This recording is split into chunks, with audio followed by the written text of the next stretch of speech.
Buenos días, buenas tardes, buenas noches, lo que sea. Este es el primer episodio piloto de este podcast que todavía no sabemos ni cómo se llama ni de qué se va a tratar, pero tenemos claro dentro de todo el objetivo, que es hablar sobre lo que nos gusta, sobre un hobby que, no sé, es un hobby muy etéreo, pero que una vez que entendés el por qué funciona como funciona, te das cuenta que estás muy metido ahí adentro.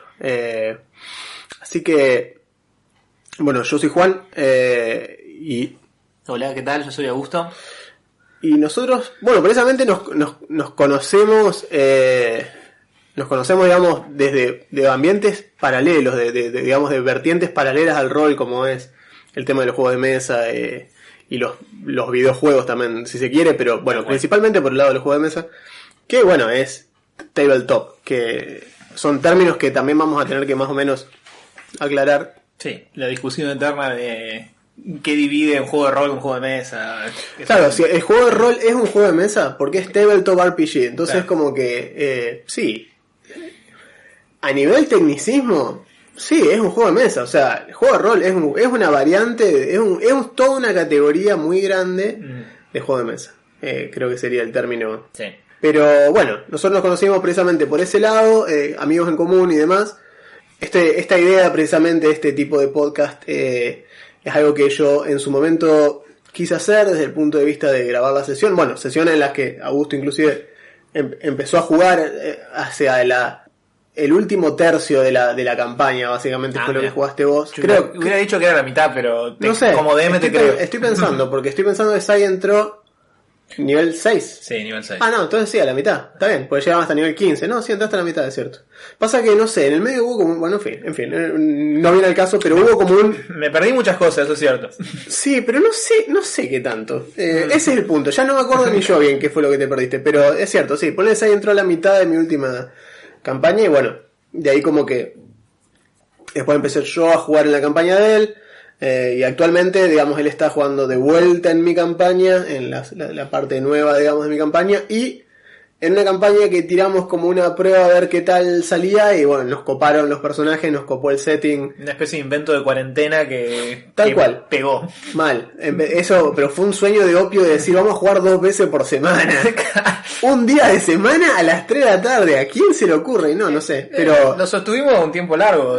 Anduvo, sí, fácil, 3-4 semanas jugando 2 veces por semana, lo cual es una locura. En ese momento estaba jugando 4 veces por semana, jugábamos rol. Total. O sea, era martes, jueves, viernes y domingo. Claro, y ahora, cuidado, ahora bajamos a 3, no es que... Pero ni al gimnasio, en donde clavas una cuestión así tan... Pero bueno, en fin, el tema de este podcast, digamos, fue como que siempre busqué poder hacerlo, pero bueno, siempre me faltaba como esa cuestión de no tenía ganas de hablar solo como un tarado. Que lo hago, pero, o sea, ya lo hago cuando hago video en YouTube y demás, que me enojo con un ente abstracto que no está, que claro, es la otredad, y me enojo. Aunque sea acá, está bueno poder hablar con alguien. Y de paso, una excusa para hablar de esto, que hablamos totalmente, siempre de esto. Siempre, es como un tema muy común, pero al mismo tiempo, capaz que está bueno, alguien que por ahí no tiene mucha idea y quiere escuchar del tema. Nada, es como sentarte a hablar precisamente con 2 amigos que te pueden llegar a introducir en eso, y bueno, nada, que te expliquen un poco cómo viene la mano. Así que sí, vamos a hablar de rol, la mayoría de las veces. Rol y todas sus vertientes, creo yo. Muy bien. Porque, y no digo, a ver, tampoco quiero recaer en rol, no es solo D&D, así que vamos a pasar, digamos, a esa cuestión. Bien. El tema del día de lo que vamos a hablar hoy va a ser precisamente la evolución de D&D y el hobby, y cómo llegó hasta el momento en el que estamos hoy. Y creo que por eso deberíamos empezar precisamente con esta pregunta de qué es un juego de rol. Y para eso diría que vamos a tirar iniciativa. Muy bien. Ambos. Bueno. Buscar un par de dados. Muy bien. De la pecera de dados. Sí. No el grande, porque el grande es el peor dado que tengo, y lo detesto. Novelty. Sí, es simplemente es un dado de chasco. Así que vamos a tirar y vamos a ver quién responde primero y vemos y comparamos nuestras apreciaciones. Un 10. Un 15. Perfecto. Bueno, a diferencia de los juegos, acá vas vos primero. Claro, no, mi mala suerte con los dados es proverbial. Sin embargo, como DM no me puedo quejar tanto. No sé qué dirán mis jugadores. Bueno, la pregunta de qué es un juego de rol. Y yo te podría decir, en este momento, un juego de rol, y sin ir, digamos, a la parte de la historia, de cómo evolucionaron, de dónde salieron, que después vamos a mencionar de D&D en particular, es, a mi modo de vista, es una especie de ejercicio de contar una historia colaborativamente, pero con reglas. Con reglas más o menos objetivas, que las dominan los jugadores. A veces. A veces, ok. En un mundo, digamos, de información perfecta, óptimamente todos saben las reglas. Que no las sepan, bueno, es parte de las cosas que pueden pasar. Pero yo lo veo al menos como una forma más o menos organizada de contar una historia colaborativamente, que depende del sistema, es decir, depende del tipo de juego que uno está jugando, puede o no tener la simetría de hay un narrador y unos jugadores. A veces no hay eso, hay juegos de rol en los que es más horizontal la cosa, sí. y las reglas mismas son las que deciden ciertas cuestiones y arbitran ciertos resultados. Pero son para hippie, en esta casa no se juegan ese tipo de juegos. Exactamente. Pero bueno, claramente no es lo que estamos acostumbrados, pero eso existe. Y el tema de las reglas en realidad es para dirigir de alguna manera la narración. Porque si no es una cuestión de, como cuando éramos chicos, bastante chicos, digamos, en el patio del colegio, a ver quién podía inventar la mentira más grande de, no, mi tío tiene tal cosa, bueno, no, pero mi tío tiene tal otra, y las reglas lo que hacen es decir, bueno, tu tío, en sentido de D&D sería, bueno, ¿qué clase es tu tío? Y tu tío es Ranger, bueno, entonces tu tío no puede atacar 3 veces por turno con el turno que por el nivel que tiene. Cosas de ese estilo, digamos, para hacer una analogía un poco tonta. Pero la idea sería, las reglas sirven para que la narración siga, nadie discuta demasiado y lleguemos a algún lado. Idealmente. Sí. Sí, bueno, siguiendo, para mí, precisamente, ese ejemplo de los juegos como chicos, para mí ahí incurrís sin querer en la primera aproximación real que tenés al tema del juego de rol. No cuando empezás en esa carrera armamentista de que termina en mi abuelo es abogado. O, no, mi abuelo es juez. Claro. A la mierda. Claro. Chau, ahí cagaste, no le puedes ganar a ese. A menos que tu tío sea presidente, contra un juez ya estás jugadísimo. Muy bien. O no sé, no, mi abuelo es sicario. Claro. Ok. Exacto. No está mal, pero no tan mal, es cierto. Es práctico. Sin embargo, yo creo que a la primera incursión la tenés precisamente cuando jugás a algo y decís, por ejemplo, yo soy Goku. Totalmente.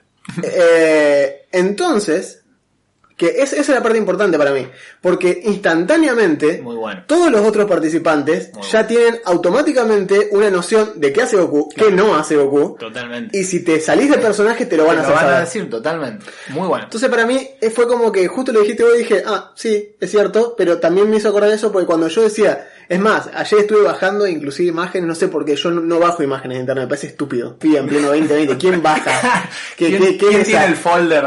No tenés nada escondido en ningún lado, está ahí, después se va, el éter se lo come, lo devora y vos estás libre de culpa. No, en realidad te sentís mal, pero estás libre de culpa. Entonces, precisamente con ese tema yo me quedé pensando y me bajé unas imágenes de Samurai Warriors. Que era una serie, era como los Caballeros Zodíacos de su desarrollo. Mira. Eran series de los 90 para vender muñecos, no era importante la historia, eran unos pibes que encuentran unas armaduras samurai que se les pone, ¿viste? Onda, claro, que giran en la cámara en el aire y le van poniendo bueno, muy 90. Era para vender muñecos nada más. Y me bajé todas las imágenes, las tengo acá, después te las muestro, y era como vos decías, bueno, yo soy el de la lanza, porque ni los nombres no sabíamos. Me acuerdo que posta teníamos uno, con mi hermano teníamos el anaranjado que era el de la lanza y el rojo que era el de las espadas. Punto. Pero no me acuerdo los nombres porque te digo, eran súper genéricos. Claro. Pero el punto era que vos decías, yo soy este, y todos los otros que estaban jugando, por ejemplo, el otro ya sabía que él no podía ser ese. Totalmente. Y tenía que elegir otra cosa. Bien. Y tenía que complementarte de alguna manera. Es como jugar, bueno, lo que decía Dragon Ball, yo soy Goku, bueno, entonces yo soy... Nadie iba a querer ser Yajirobe, ¿entendés? Claro, voluntariamente. Claro. Cuando tenía Goku, Trunks, Gohan y Vegeta. Piccolo, claro. Era como ese tema. Entonces para mí, El juego de rol tiene esa analogía para entenderlo, pero para mí el juego de rol es un estado de caos muy grande y cooperativo, en el cual las reglas cumplen la función de filtrar un poco toda esa energía histriónica, caótica, violenta, digamos, que tiene el rol sin depurar, y te lo da en esta suerte de soufflé de reglas y de convenciones civilizadas entre los que están sentados alrededor de la mesa. A veces no pasa. Existen todo tipo de juegos, existen, como decía Augusto recién, los que son más horizontales, también existen los que son más asimétricos desde el punto de vista de DM y jugadores, y existen los que son asimétricos, y encima de asimétricos directamente tienen una cuestión antagónica, claro, o sea, es asimétrico, claro. El DM es tu enemigo, el DM quiere matarte a vos y a todos tus amigos. Claro. Que es una visión que ninguno de los dos comparte. No, para nada. Tenemos de hecho un estilo para dirigir similar, dirigimos bastante parecido, con diferencias puntuales que también caen un poco sobre el segundo tema sobre este punto, que es qué se necesita para jugar. Y ahí es cuando nosotros, por ejemplo, somos un poco diferentes en ese sentido, porque Augusto, por ejemplo, él maneja su propio, básicamente, su narrativa. O sea, la narrativa siempre es propia. La narrativa es propia. Totalmente. Eso no cambia. Pero, por ejemplo, yo uso escenarios de campaña construidos. O sea, mundos, o mejor dicho, ni siquiera los mundos, porque yo no uso el mundo completo. Yo uso elementos ya establecidos. Y con eso, o sea, yo me doy cuenta que es como un cajón de juguetes, ¿entendés? Claro. Entonces yo agarro Eberron, que es mi escenario de campaña favorito, y yo en Eberron sé que tengo esto, sé que tengo estas ciudades, sé que tengo estos reinos.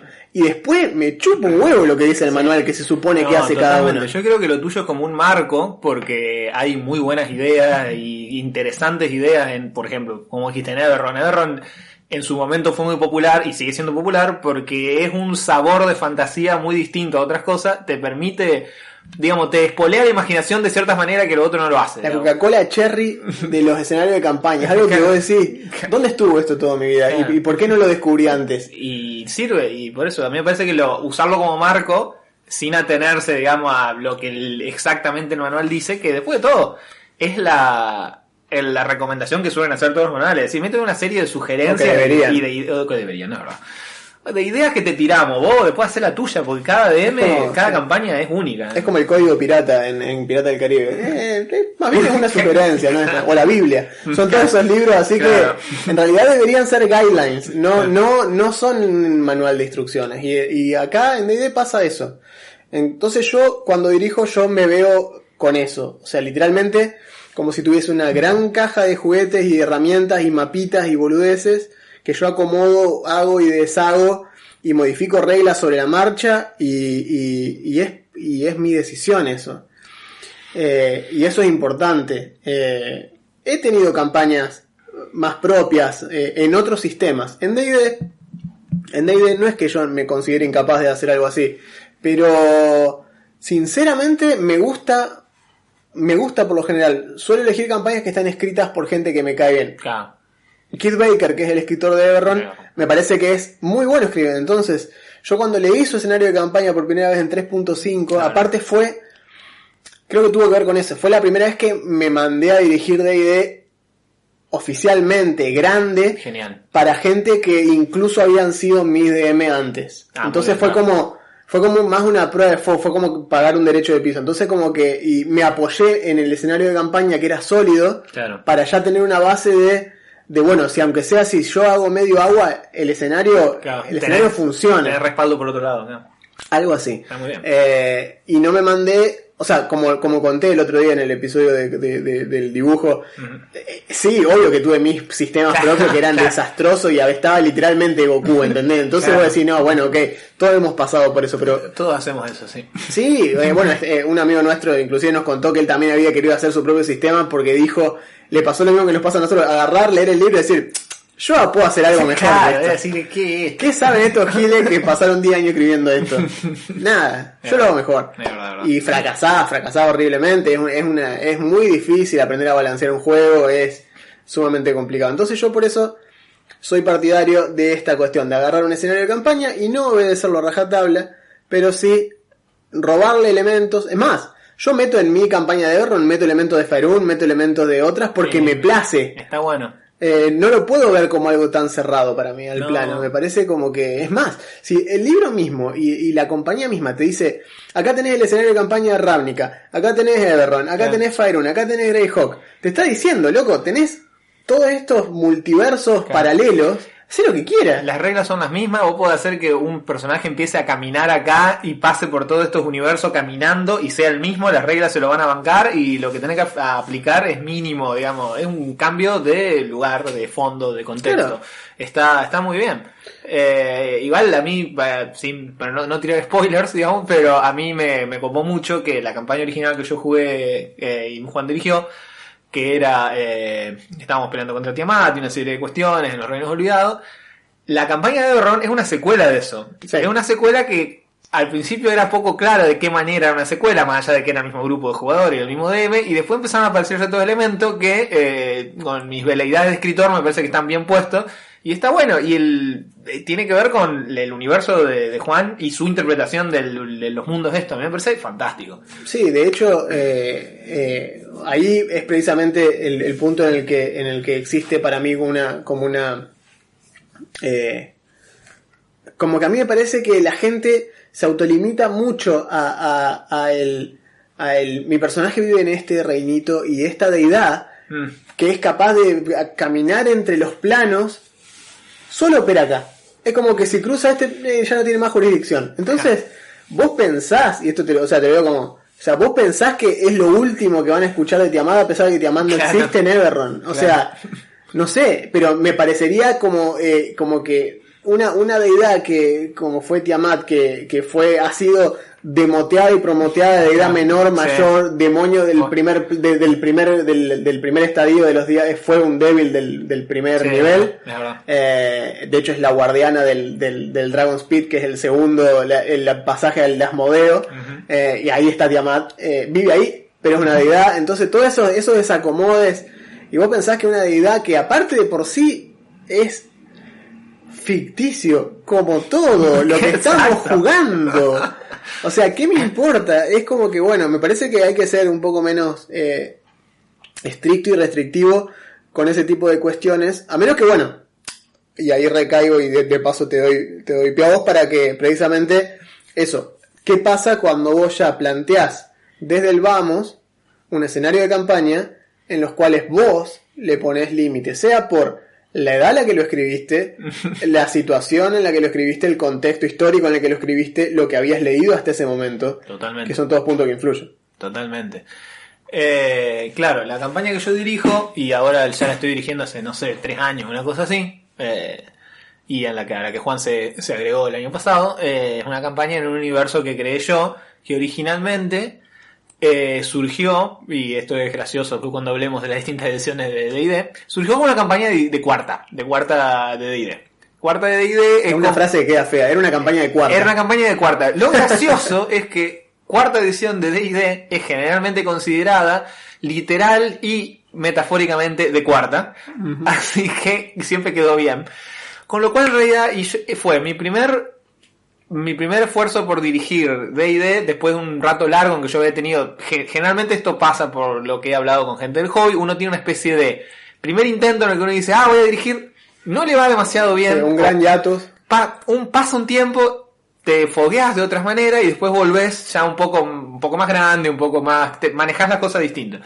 Entonces volví. Cuarta era lo popular en ese momento. Yo tenía un grupo de 3 amigos y después fueron 4 que querían jugar, amigues debería decir, porque había una chica, ellos querían jugar D&D. Me dijeron, mira, no importa cómo sea, lo que importa es que se llame D&D, que en la caja diga D&D. Ok, fantástico. Lo que ahora se llama D&D es esto, que es cuarta, y en ese momento acaba de salir, había salido hace 2 años y todavía no estaba tan claro el horror, los problemas, el horror que estaba sucediendo en ese momento. Entonces yo quería... No, vamos a llamar a Caballo como ministro de Economía. El tipo da clase en Harvard. Eso fue lo último que se supo. Totalmente. Y después Corralito. Claro, entonces lo que Joroe, así se llama el continente donde sucede la acción, nació como una especie de amalgama de un montón de lugares comunes de la fantasía y fue muy a propósito, porque era lo que mis jugadores querían jugar y lo que yo en ese momento me sentía cómodo dirigiendo. Después me entusiasmé y como yo dije recién, a mí me gusta escribir, por más que digamos a todos nos gusta escribir, pero yo al menos lo he tratado de plasmar, me puse un poco más aventurero con los temas, entonces empecé a meter variaciones de ciertas cosas, pero en un principio era un universo muy cuadradito en el que había las típicas razas de D&D, entonces tenía los humanos que eran la raza dominante, había elfos, había medianos, había, a pesar de que insistencia en llamarlos hobbits, pero bueno, medianos, había enanos en las montañas, después empezó a haber una cronología y se fue diversificando un poco, por cuestiones de las razas básicas que venían en cuarta, claro, que incorporaba los Goliath y los Dragonborn y los Eladrin, y los Tiefling, los Eladrin, todos esos eran razas básicas, sí, de cuarta. Algo que, una de las pocas cosas que puedo decir a favor de cuarta es que diversificó un poquito el espectro. Muy bueno, sí. Porque realmente si no seguíamos, digamos, no nos hemos movido mucho de Tolkien, aguante Tolkien, pero me refiero a pasar un rato largo. Claro. Entonces, se volvieron parte del mundo y terminaron dándole forma a la mitología y cosas así, pero por cuestiones del sistema. Entonces acá podemos ver lo que decía Juan recién, de que por cuestiones personales, del grupo, de la historia, del sistema que usás, y llegó la comida. ¡Vamos! Bueno, después de ese interín forzado por la cena. Las circunstancias.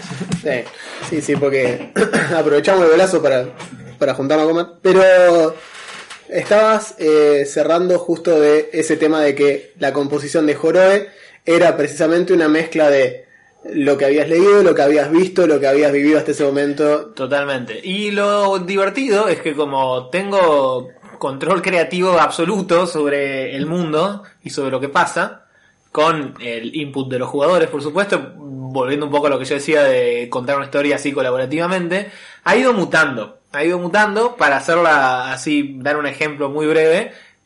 Juan está jugando un personaje que es un trasgo, es un goblin. Y los goblins, en la representación usual que arrancó Joroe, son los típicos humanoides vagamente organizados enemigos de la civilización. Fin, que es la postura de Tolkien en adelante, digamos, son bichitos que son malos y matan a la gente.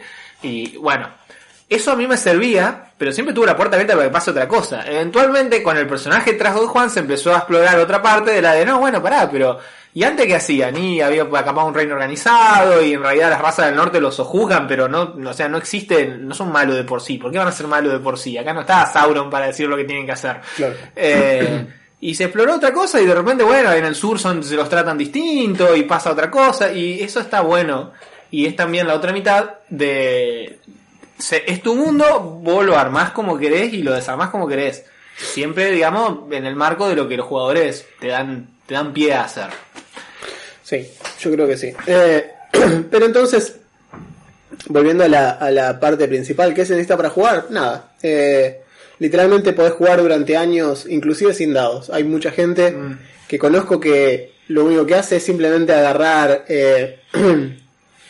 un mazo de cartas y escribirle del 1 al 20, digamos, o ponerle del 1 al 10 de corazones es el 1 al 10 y del 1 al 10 de diamante es el 11 al 20. Entonces mezclan esas 20 cartas y sacan una que quieran tirar. Posta, lo he visto. O sea, en lugar de usar un de 20 cartas y chao, y sale una al azar. Lo importante es que el sistema lo que hace es darte una serie de reglas mínimas que mediante el caos mismo de la aleatoriedad te determinen cosas para las cuales el DM o los jugadores no es lo suficientemente objetivo.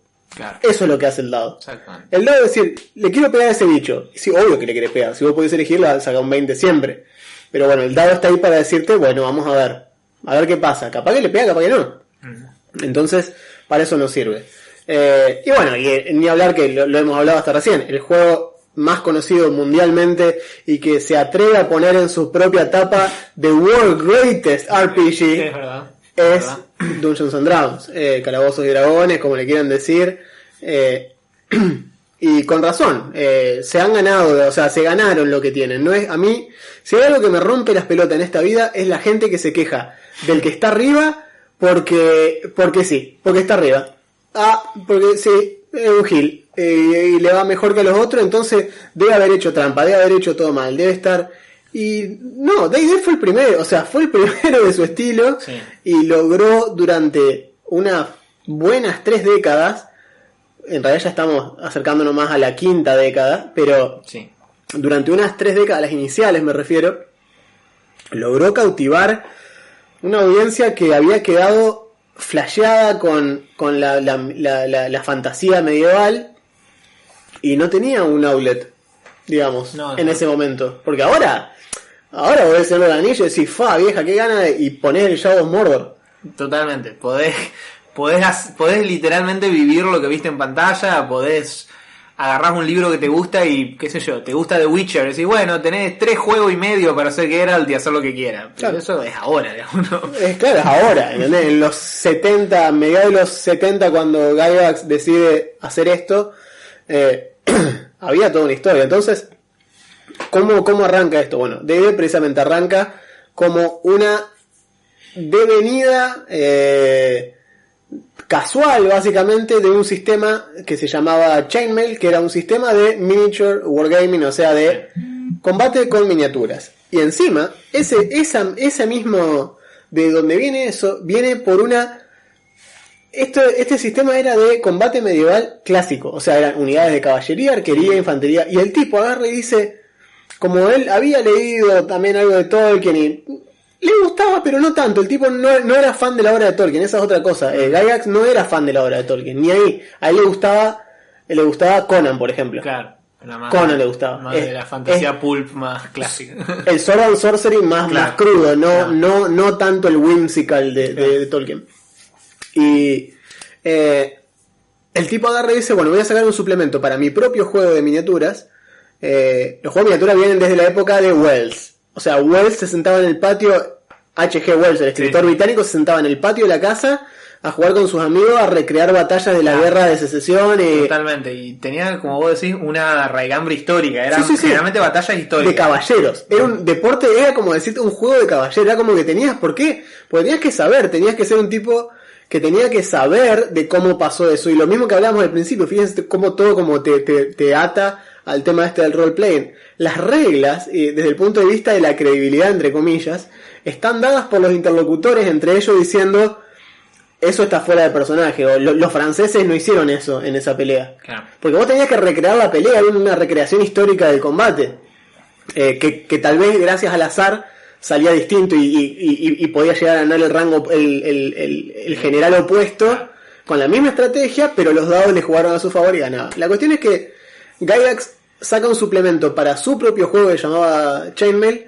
en el cual dice, bueno, suplemento de fantasía medieval mágica, y pone las clases superhéroe, posta dice Superman por separado, Hero -1, Hero +1, Hero +2, y que eran básicamente unidades de infantería más grosas. Claro.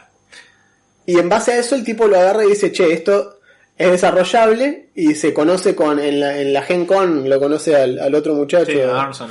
Claro. A David Arnson. Y de ahí los tipos agarran y dicen, bueno, creo que antes de llegar inclusive a D&D tiran un par de prototipos de juego de mesa antes, Sí. que era como que experimentaban un poquito con esto. Que parte del chiste, digamos, que también era algo de lo que traía Arnson a la mesa, que como que encontró un interlocutor que pensaba muy parecido, estaban como justo convergiendo con Gygax, era... Los dos habían jugado hasta el hartazgo un montón de sistemas de miniaturas, eran wargamers, tenían sus organizaciones, se juntaban a jugar seguido. Y estaban hartos de siempre lo mismo. Claro, y le dieron este giro que es como que la patada inicial de todo. ¿Qué tal si en lugar de los ejércitos de unidades genéricas, de repente hay personajes importantes, como vos decís, el giro, el tipo importante del ejército con sus propias estadísticas? Este tipo, claro. este soldadito que me cae mejor que todos los otros, este tiene un escudo mágico alrededor. Y posta, era una cosa así, o sea, tenía esa onda, inclusive uno de los primeros hechizos así que decía Magic Shell. Era como, este tipo está protegido y no puede ser atacado por efectos mágicos. Entonces era como que de golpe esa unidad dejó de ser una de los soldaditos en el bloque de movimiento de 12 de tropas, y pasó a ser ese tipo adelante solo, y ese es tu héroe, ese es tu Aquiles. Claro. ¿Entendés? Porque Aquiles no era un soldado más, era Aquiles. Claro, y tenía su historia, su nombre, sus armas, sus razones para pelear. Digamos, de ahí va saliendo el resto. Exacto. ¿Sí? Y de ahí es como que se empieza a originar esa cuestión de la individualidad sobre lo colectivo, porque antes normalmente jugabas con soldado genérico número 14. Claro. En cambio ahora, o sea, alejándose de Warhammer y demás, que después Warhammer retoma elementos de rol y los mete de vuelta en su juego y pasa a nombrar generales y unidades HQ, que son unidades comandantes, que tienen historia, que están basadas en personajes de las novelas. Y les da equipo específico, cosas de ese estilo. Entonces este es un tipo que no debería tener magia, pero como es tiene magia, porque en realidad el caos lo corrompió. Mirá qué copado.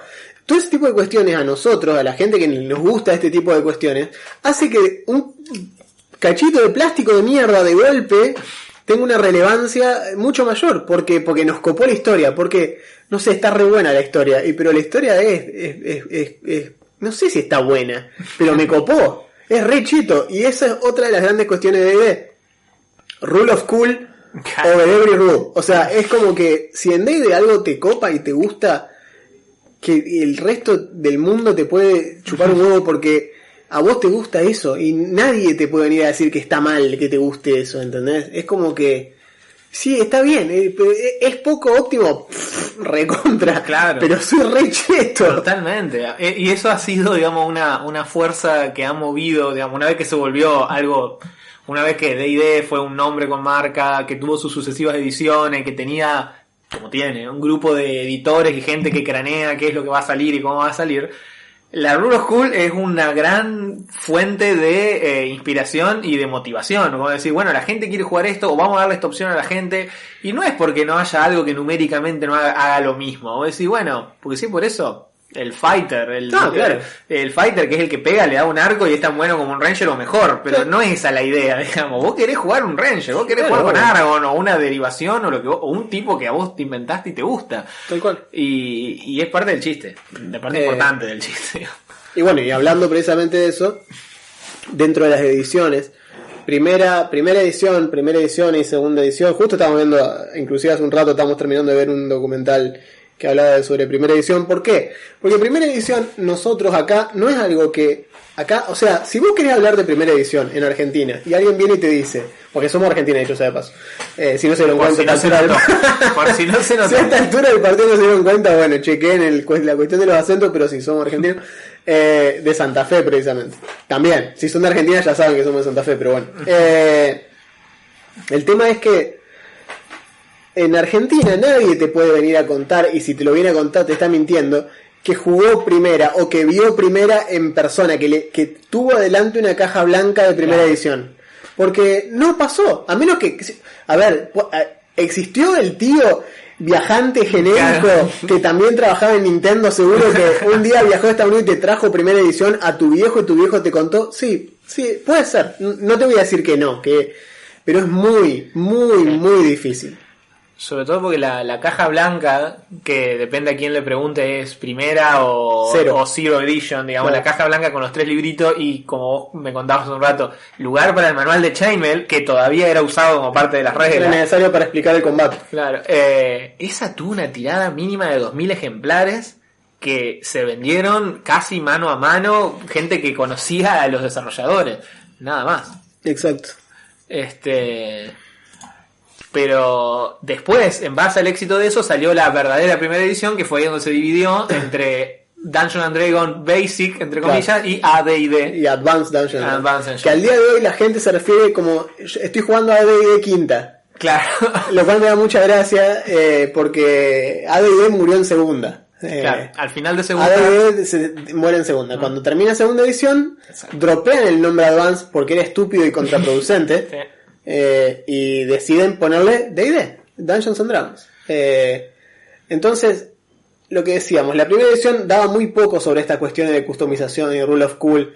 Realmente, más allá de todo lo que vos podías inventarte sobre tu personaje a nivel descriptivo, las reglas no te amparaban para hacer nada. Las reglas no te dejaban hacer más allá de lo básico que el manual te permitía. La gran diferencia con un juego de miniaturas, más allá del, digamos, de guerra, como comentábamos, más allá del énfasis en los personajes individuales, era que había magia. Claro, había magia y había personajes que hacían magia. Tenías el Fighting Man, el Mage User, el Mage User y el Assassin, creo que se llamaban. El Cleric, nada más. Posta, ahí está. Fighting Man, Mage User y Cleric. El Assassin es posterior. El Assassin es posterior. El Cleric era un punto intermedio que solo, o sea, servía para habilitar a que los otros dos hagan su trabajo mejor. Casteaba menos, claro, y pegaba menos. Era como un Mage, era el Fighter y el Mage mezclados y tirado para abajo. Claro. Entonces era como que estaba ahí, a mitad de tabla. Era una cosa muy extraña. Después empiezan a agregar todos los otros cuando los tipos se dan cuenta que tal vez era un juego súper expandible y empiezan a meter precisamente los, ¿cómo se llaman? Los suplementos. Claro, exactamente. La gran idea fue el gran descubrimiento de que si vos podés tener un libro, o sea, tenés un libro con las reglas básicas y encima de eso sacás otro libro, originalmente era otro libro, hoy en día son publicaciones digitales, lo que sea, sí. Un libro que tiene reglas nuevas, que se encastran con todo lo demás y de repente, oh mira, acá hay una clase nueva, oh mira, acá hay unos hechizos nuevos. Eso es una bendición y a la vez una maldición para el sistema porque no siempre fue respetuoso de lo que estaba antes. Entonces de repente tenías clases que contradecían cosas que se decían en los manuales anteriores, entonces había una especie de ensalada de sí. qué se aplica, qué no se aplica.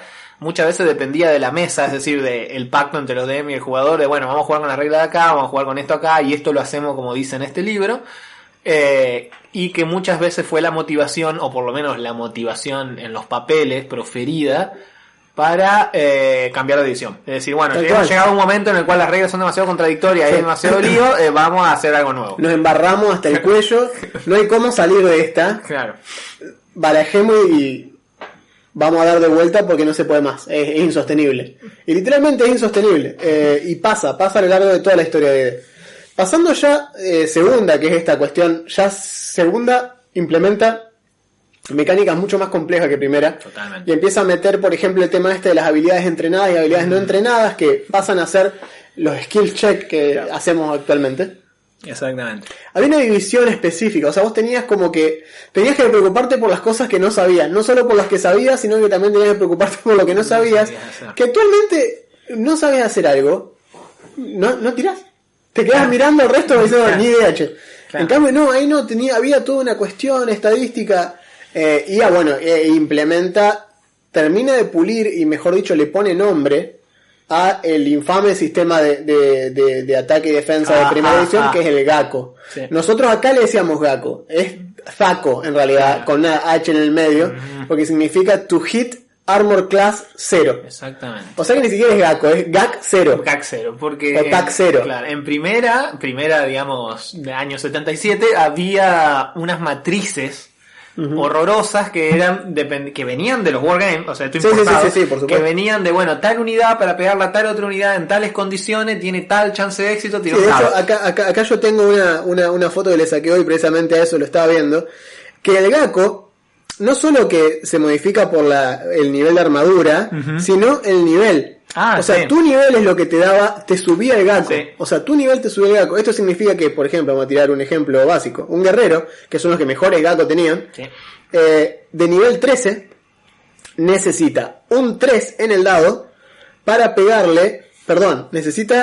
Sí, está bien. En nivel 13 necesita un 1 en el dado para pegar, un 1 más, ¿cierto? En el de 20, para pegarle a alguien que no tenga armadura o escudo. Básicamente, un fighter de nivel 13 no le puede errar a una persona desarmada. No hay forma, no puede ser. En cambio, un personaje de nivel 1 necesita un 10 o más. Un 50% de chance de errar. Entonces, el tipo tiene un escudo solamente, necesita un 11 o más. Tiene una armadura, necesita un 12 o más. Entonces, tu número significaba...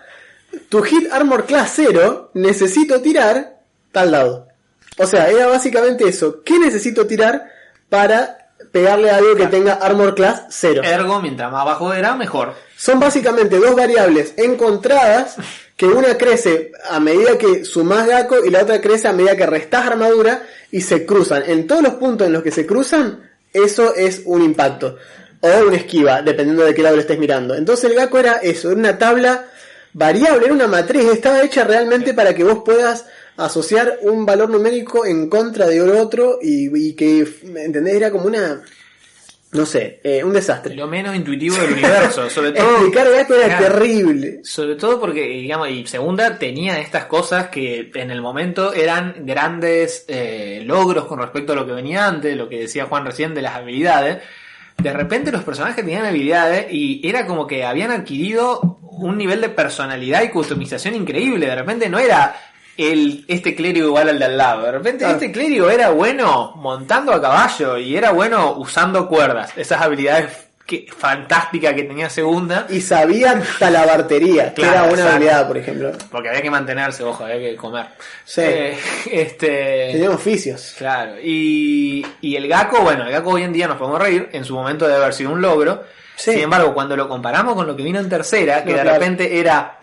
dependiendo cuánta armadura tiene o cuán difícil es pegarle a algo, tiene un número. Vos tenés que alcanzar ese número. De por sí es intuitivo, porque dicho sea de paso, el Gakko y el sistema de armadura de segunda, para todos los que jugaron Baldur's Gate lo saben. Los computer RPG de los 90, claro, todos eran de todo lo que hizo Obsidian, digamos, en su momento. Sí, y Black Isle y Bioware. Claro, exactamente. Bioware, sí. Lo que después pasó a ser Obsidian más adelante. Hoy en día. Sí. Hoy en día. Claro, era lo menos intuitivo que hay. Vos mientras menos armadura tenía, más difícil era pegarte. Claro. Porque, precisamente, tu hit Armor Class 0 es lo más difícil. Claro. Entonces vos tenías que llegar a Armor Class 0. Tenías personas que tenían -1 de CA. Y era muy capo. Era muy capo, porque era imposible pegarle a ese tipo. Un personaje de nivel bajo no tenía chance, numérica. No le podía pegar, no había forma. Entonces como que pasaban esas cosas. Después, bueno, segunda fue exitoso, fue muy exitoso. Sí. Fue muy exitoso por estar casi solo parado en el panteón. En ese momento no había competencia para segunda. D&D en ese momento había logrado lo que en inglés es el brand recognition, digamos, un reconocimiento de marca tal que era casi sinónimo con el juego de rol. Era juego de rol igual D&D. El dibujito los sábados a la mañana. Totalmente. Línea de muñecos, de cereales. Pasa que estamos hablando de cosas que se dieron en Estados Unidos. Acá no, acá llegaron los manuales hechos por editorial... fue una editorial española, Ediciones 5. Los tradujo una mezcla entre Ediciones 5 y no me acuerdo qué otra editorial que sacaron los manuales en español. Mira, yo tengo una caja todavía de las ruinas de Bajo Montaña. Claro, bueno. Por eso. Under Mountain Pass. Todo eso son traducciones que... Entonces, gracias a Argentina, digamos, a Latinoamérica, D&D llega en segunda y al resto del mundo llega en segunda. Sí. Pero particularmente yo creo que para nosotros D&D llega en tercera. Para mí, y particularmente 3.5. Sí, tercera fue en el año 2000. Ajá, sí, 2003 sale 3.5. Claro, 2000 sale tercera, cierto. Fue año 2000 y sí, tal vez también por una cuestión de la edad que tenemos. También, claro. Y fue el momento justo. Y además tercera fue un gran paso adelante. Digamos, para empezar, adoptaron lo que hoy en día, digamos, parece sinónimo con D&D, pero por Dios que no lo fue durante más de la mitad de su historia, que es el sistema de 20. El de 20 no era un estándar hasta ese momento. Para cada cosa había que tirar un dado distinto. Sí. Y de repente ahora casi todo se hace, salvo el daño, por ejemplo, de las cosas, todo se hace con un de 20. Sí. El de 20 de golpe se vuelve esta herramienta como cuasi... como que todos tienen que tener un de 20. Si vos me decís, ¿qué necesito para jugar rol? Que decíamos hace un rato, no necesitas un dado, pero... que cada uno de tus jugadores tenga un de 20 en la mano, yo te aseguro que como persona que ha dirigido a gente nueva, que te mira con toda la expectativa del mundo sobre el juego, porque lo vio jugarse en Stranger Things, que ya lo vamos a hablar cuando lleguemos a quinta, pero gracias a ese nuevo impulso de popularidad que tuvo el juego, vos le das un de 20 y de golpe es como que no, mirá lo que es este dado, es lo bueno de este dado. Total. A ver ese, no, mirá este dado es cualquiera. La gente cuando ve un de 4 por primera vez le vuela la cabeza. Una pirámide. Una pirámide. Y el de 8 son 2 pirámides juntas. Pasa mucho y me parece perfecto, me parece que es parte de la magia de D&D. Sí. Tiene como esa cuestión mística de estos dados solo sirven para esto, o sea, se hicieron para esto, es como que no puedes jugar a la general con eso. Claro, ¿entendés? Después me acuerdo quisieron inventar otro juego que usen todo el gamut de dados, pero que que sean, como que se sienten muy especiales todas las cosas que tiene D&D, que es parte de su magia. Bueno, la cuestión es que entre 3.0 y 3.5 hay muy pocas diferencias, es un ajuste de reglas, básicamente los tipos hicieron una revisión de su propio sistema. Tal es así que no le cambiaron el número, dijeron, bueno, esto es una versión mejorada de lo que ya tenía. Lo cual es una agachada monumental, pero bueno, fue como que la gente dijo, buah, ok. Es más, me acuerdo que si vos te negabas a comprar 3.5, existió en su momento un PDF o algo que te podías bajar, que era como la adaptación de 3.0 a 3.5, era como un excerpt que te decía, esto es lo que cambió. Hace esto, claro. Agarrá tu manual de 3.0 que ya te lo compraste hace un año, porque imagínate que vos, $2.000 decís, bueno, listo, ahí va el bullet, me lo compro, muchacho, arrancamos a jugar D&D, al mes siguiente dicen, che, boludo, salió 3.5. Claro, ya. Te querés matar, dejás el juego, dejás el rol inmediatamente, culpa de eso. Sí. Entonces los tipos, bueno, hicieron esa opción. Pero bueno, nosotros lo conocíamos como 3.5. Y estamos hablando de una época en la cual en Argentina era muy complejo conseguir los manuales, y todos, por no decir, me arriesgo a decir que un 95% de los jugadores de Argentina jugaban con manuales en PDF impresos y anillados. Impresos y anillados, ¿cómo tenemos todavía? Al menos yo tengo. Sí, no, yo me deshice de todo, me quedé solo, creo que me quedé con el libro del Complete Adventurer y el Campaign Setting de Eberron. Esos dos los tengo.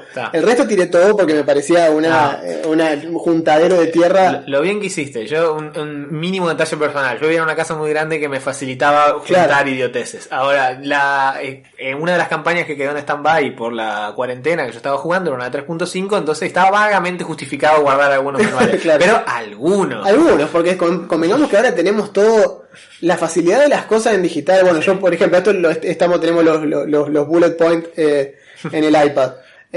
Y como que vos tenés, en el teléfono podés ver PDF más rápido que en tu computadora, probablemente. Totalmente. Entonces como que ya, imagínate, en ese momento nadie hubiese impreso un carajo, lo hubiésemos tenido así, como los tenían mis jugadores la última vez que dirigí a principio de año, que todos tenían el player en el teléfono. Y me parece bárbaro, o sea, es re práctico porque necesitas un player por jugador, por eso se llama Player Handbook, es como que idealmente todos deberían tener uno. Así que bueno, 3.5 es esta época de manuales impresos, muy pocos dados para todo el grupo porque no se conseguían, había que viajar a Buenos Aires, comprarlos en Camelot o en el Club del Cómic o en esos lugares. No había dónde comprar un dado. No, acá no había. Literal. Acá no había, no se podía, aunque sea lo que es las provincias, como me gusta decirle, porque la verdad que el interior me da por las pelotas. En las otras provincias, digamos que no sean Buenos Aires o Capital Federal, era complejo conseguir material. Para los que no sepan, nuestra ciudad está a 460 kilómetros de la capital del país, o sea que no era un viaje de voy un ratito y vuelvo. Y tampoco, o sea, y somos la tercera ciudad más grande la tercera ciudad más grande, la tercera provincia, perdón, más grande del país, con mayor cantidad de habitantes. O sea, no es que estamos en un pueblo en el medio de la nada. Y sin embargo, no llegaban las cosas. Llegaban a Buenos Aires, algunas llegaban a Córdoba, y alguno de ese remanente tal vez a Rosario, otras ciudades, y punto. Acá por lo general no llegaban esas cosas. Y así todo, preguntando en Córdoba y en Rosario, te das cuenta que los vagos hacían lo mismo. Todos bajaban los manuales, nadie se iba a quemar, como dirían los gallegos, la friolera de los 45 euros que salió un manual para jugar D&D. Era una locura, porque aparte éramos todos adolescentes, ninguno tenía laburo. Eso, no teníamos... Pero teníamos tiempo y de ahí podía sacar fotocopias. Y ahí surgía todo, claro. Es más, ¿cuántos de nosotros sacamos la fotocopia de esos manuales ya, digamos, estudiando en la universidad? Entonces como que, bueno, pasaba como un apunte más, me acuerdo que yo a todos los manuales de tercero los imprimí en la biblioteca de la FAU. Por Dios, tal cual. Sí, dejaba el manual que me lo imprima, iba a cursar y salía a cursar y pasaba a buscar el manual ya anillado. Tal cual. Era increíble. Doy fe, hacía lo mismo en mi facultad. Y sí, ¿qué vamos a hacer? Era como que una época de Argentina en la cual la piratería ni siquiera se consideraba como tal, era como que, no sé, no queda otra, no se consigue otra forma. ¿Cómo querés que lo tenga si no? Podés hacer esto o no jugar, y una vez que te muerde el bichito, no jugar no es una opción. Claro, si no te quedas esperar hasta los 30 años que empezás a generar algo de plata y comprarte cosas cuando ya no tenés ni tiempo, ni ganas, ni... Bueno, de ahí pasamos a cuarta, que es el punto más bajo que tiene D&D, por una serie de factores. Sí. Para empezar, hoy en día que estamos a ¿cuántos años ya de quinta? Y quinta es del 2000. quiero decir 2011, pero puede que le esté errando. Más o Ya menos, te digo. totalmente, porque D&D Next arrancó en 2000. Quinta edición. 5E. Sí, pero debe ser entre Claro. 2010 Claro. 2011, ya te digo. La cuestión es que de entrada, cuarta, salió en 2007, a finales de Mirá vos, 2007. 2014 sale el Players. Ah, ok. O sea, está cumpliendo estamos 5 años. 5 años. Está por cumplir 6 años. Está por sí. cumplir 6 años. Bien, o sea, estamos bien. La cuestión es que, Sí, nos quedan un par de años. como habíamos dicho, tercera salió en el año 2000, 3.5 en el año 2003, cuarta salió a finales de 2007. En medio, Claro. cuando un montón de gente se estaba enganchando y ya habían gastado una cantidad interesante de plata en manual, estamos hablando del primer mundo por todo lo que dijimos recién, se habían gastado una cantidad interesante de plata, estaba muy enganchado y todo. De repente sale Wizards, porque a todo esto TSR, la compañía que había tenido los derechos de D&D y que habían, digamos, la compañía de Gary Gygax, Que sacaban las novelas, etcétera. tenía que, si juegan hoy en día un... Tactical Studies Rules. Exactamente, porque venían de publicar Wargames. Sí. A pesar de que D&D fue su producto estrella durante toda la vida de la empresa. De hecho, si ustedes juegan un Baldur's Gate viejo, van a ver que dice Sí. BioWare y antes dice TSR. TSR Incorporated. La compró Wizards of the Coast, una subdivisión de Hasbro. Es decir, gente de mucho dinero, pero que además tiene unas expectativas corporativas grandes de lo que deben rendir las marcas para ser consideradas tales. Hasbro es el Disney de lo lúdico. Totalmente. Que Así el de fácil. pulpo que absorbe todo. Sí. La cuestión es que la estrategia de entrada de ellos, de cuarta, fue patearle la puerta De al cuarta, jugador. fue de Exacto, cuarta. fue de cuarta. Fue patear la puerta a los jugadores y decirle: dejen de jugar eso, están jugando mal, esto es D&D y no tiene nada que ver con lo que están jugando ustedes. Con lo cual, como veníamos comentando hace un rato con Juan, Juega cuarta edición o púdrete. exacto, era como, ¿por qué vas a alienar así a tu base de jugadores? Sí. O sea, de entrada venir a decirle, no, mira, tirá todo esto, porque la no retrocompatibilidad fue la bandera del momento uno. Fue, así arrancaron. todo lo que vos tenés no sirve. Sí. Ahora viene esto que es distinto. Ah, a vos te gustaba jugar así como recreando en la cabeza. No, papá, las habilidades dicen, lo empuja 3 casilleros Claro, hacia atrás. exactamente. Y vos decís, ¿cómo que casillero? Pero yo juego sin ¿no te casilleros? dije que hay que jugar sí o sí con una cuadrícula? ¿Y no te dije que cada miniatura viene con su propio cuadrito de reglas que dice cómo se mueven porque queremos vender un montón de muñequitos? Y bueno, y la gente se dio cuenta de eso. Sí. Se dio cuenta y cayó muy mal. Cayó tan mal que, como dijo un amigo mío siempre dice, el tipo más boludo del mundo es el que funda un monopolio. Y Hasbro, lo que hace en ese momento Wizards es fundir su propio monopolio. No lo fundieron, pero estuvieron muy cerca de perder, de que D&D se descontinúe. Totalmente. Porque tenían monopolizado el mercado y de golpe perdieron a toda esa gente. Porque Paizo, una editorial independiente, agarró y dijo, agarremos el sistema de 20 que es libre, porque nadie puede ponerle patente a un dado, a un pedazo de plástico, o sea que yo con esto puedo hacer lo que quiero. Entonces la parte que no incluye nombres personales como Mordekainen, qué sé yo, Melf, Los nombres de los dioses. exacto. Yo le saco eso y puedo hacer lo que quiero. Sí, ok, listo. En vez de Faerun, jugamos en Golarion y a la mierda. Exactamente, los tipos agarraron y dijeron, bueno, esto no es 3.5, pero tampoco es cuarta, esto es Pathfinder, esto es 3.75. Es excelente porque... Y es el jaque mate más grande que se comió Wizard y que al día de hoy sangra por esa herida, porque Pathfinder tiene una base de usuarios segunda, digamos, a D&D, pero con un crecimiento alarmante y sobre todo con mucha gente que se fue desesperada de D&D buscando consuelo y lo encontró en Paizo. Y no vuelve más. Incluyendo nosotros, nuestro grupo migró de 3.5 a Pathfinder y volvimos a D&D en quinta. Claro. Recién en quinta. Sí, sí.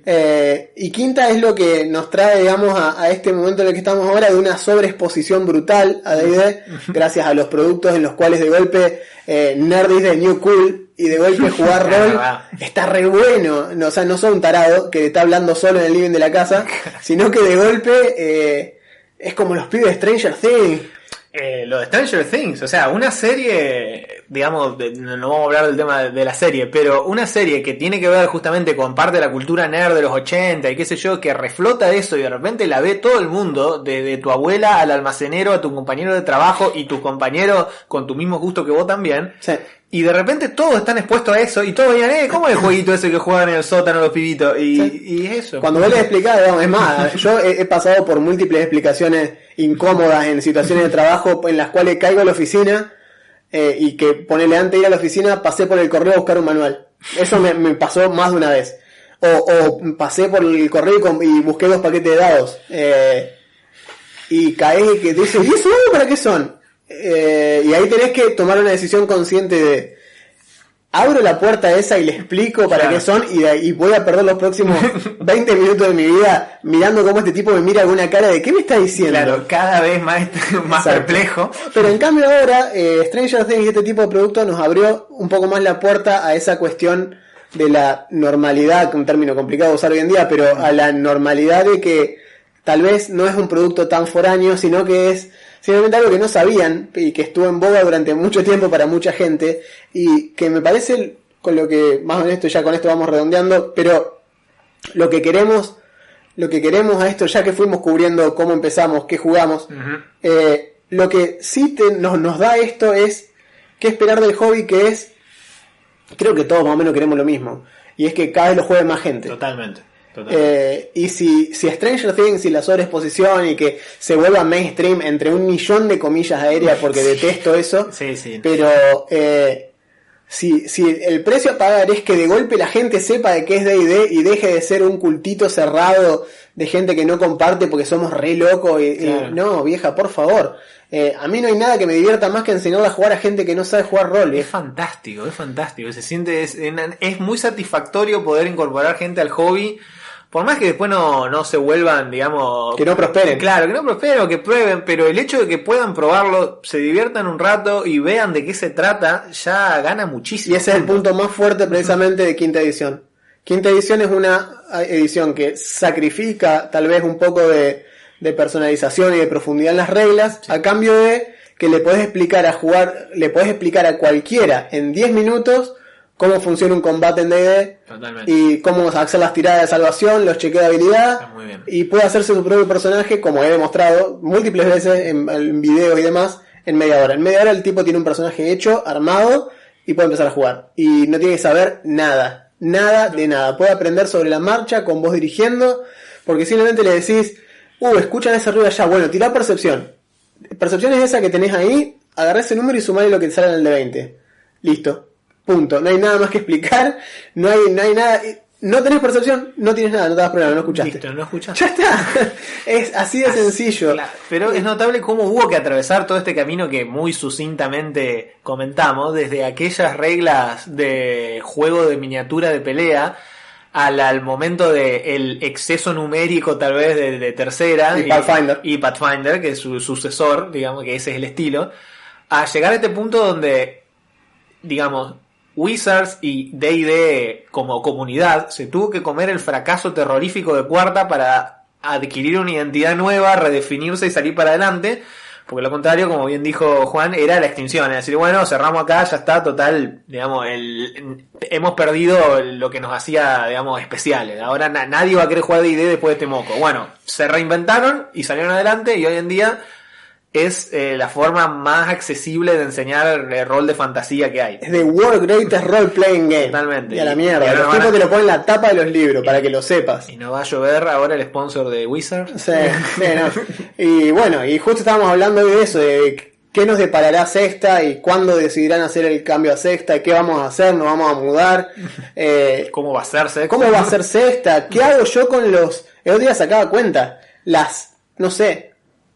al precio de hoy 35, 40, 45 lucas en manuales de quinta que tenemos. Por Dios, sí. Porque las compramos cuando eran baratos, pero ahora se fue toda la mierda. Sí, se quedan muy caros. Entonces como que de golpe hay como una inversión fuertísima que la ves y tal vez la solución es no seguir siempre atrás del burro, de la zanahoria, no.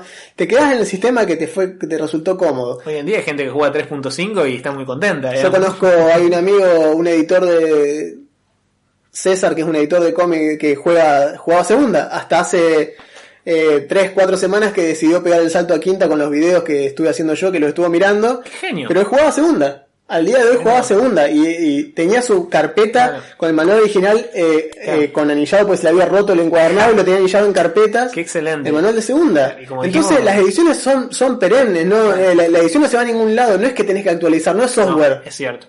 Y hoy en día es más fácil que nunca de eso, si gracias digamos, a la preservación digital de los manuales y demás, no hace falta que rastrees una copia súper cara que te salga $700 de los manuales de segundo originales. No hace falta. Así que bueno, estamos en el límite de 1 hora.